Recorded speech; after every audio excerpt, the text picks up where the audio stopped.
Bonjour et bienvenue pour cette nouvelle vidéo du calendrier de l'Avent, j'espère que vous allez bien et aujourd'hui je vais faire une petite présentation mais avant ça je vous invite à me mettre un petit commentaire, liker, vous abonner et faire sonner la petite cloche pour être averti à chaque fois qu'il y a une nouvelle publication sur la chaîne.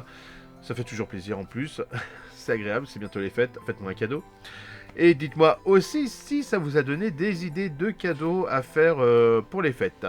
Et aujourd'hui, je vais vous présenter un de mes jeux préférés qui peut se jouer à tout âge et que je trouve vraiment fun. Il permet des crossovers dans des trucs de monde comme Donjons et Dragons, comme Cthulhu et bien d'autres. Et je vous assure que c'est vrai, je l'ai fait. Et il permet de vivre des aventures extraordinaires, emplies de magie. Il permet de faire jouer le plus grand pouvoir du monde. J'ai nommé le pouvoir de l'amitié.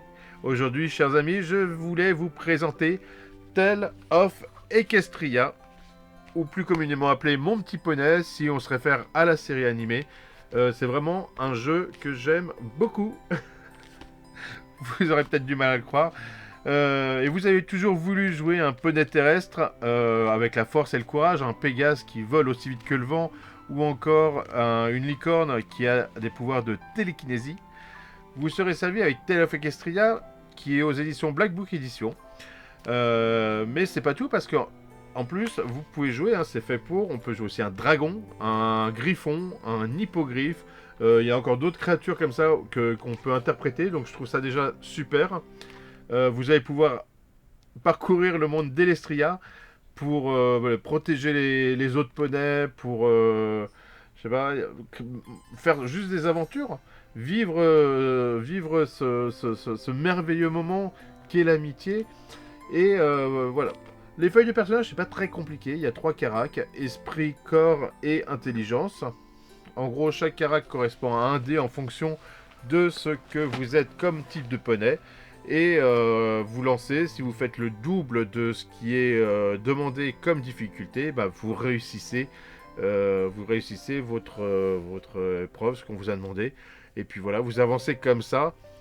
Euh, Après, j'ai envie de vous dire que vous recevez tous des jetons d'amitié et que le cas échéant, si vous avez un mauvais jet, et encore mieux si en plus on vous en offre, hein, vous avez des points d'amitié. Ce qui fait que vous pouvez relancer les dés, vous pouvez même obtenir carrément un résultat supérieur grâce à ces points, parce que comme je vous l'ai dit au début, le pouvoir de l'amitié, c'est ce qu'il y a de plus fort. Et après, bah, je vais vous montrer quand même la série que j'ai, puisque j'ai pratiquement tous les ouvrages. Il y en a qu'un que je n'ai pas parce que j'étais pas trop fan de son contenu, mais ils sont quand même pas mal. Donc bien sûr le livre de base que je vous ai présenté juste avant, hein, le premier livre que je vous ai montré. Ensuite on va avoir un super, alors je pose mes livres par terre, je suis désolé, un super bestiaire, voilà que vous voyez à l'envers aussi, voilà où il y a vraiment beaucoup de créatures, beaucoup de choses. Voilà, imaginons que vous, si vous regardez la série animée, vous allez peut-être les retrouver à l'intérieur. Il y a également le bestiaire pour tous les copains, tous les PNJ, en gros, qu'il va y avoir dedans. Après les deux gros bouquins, je vais vous montrer l'écran, voilà, qui est comme ça.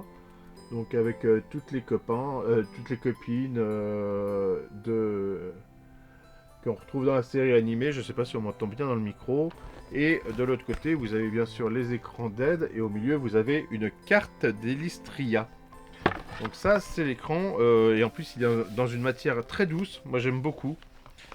Alors, après, on a des livres de scénario. Donc là, j'en ai 5. Il en existe 6.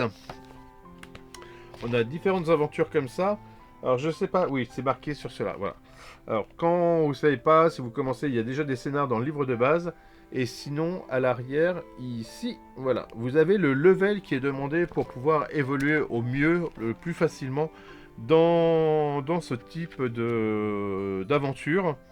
C'est assez varié, hein, on a des trucs vraiment médiéval, vraiment modernes aussi.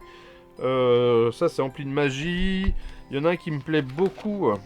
Ça fait un peu, si vous avez déjà joué à 7ème mer. Et ben voilà, le 7ème mer version Tale of Equestria. il y a plein de choses comme ça. Et vous pouvez monter sur des levels assez élevés, je crois que ça va jusqu'au level 10. Donc c'est assez intéressant. J'ai même en projet peut-être de faire un crossover Tale of Equestria dans l'univers de Myr. Et oui, et oui, on peut faire ça aussi.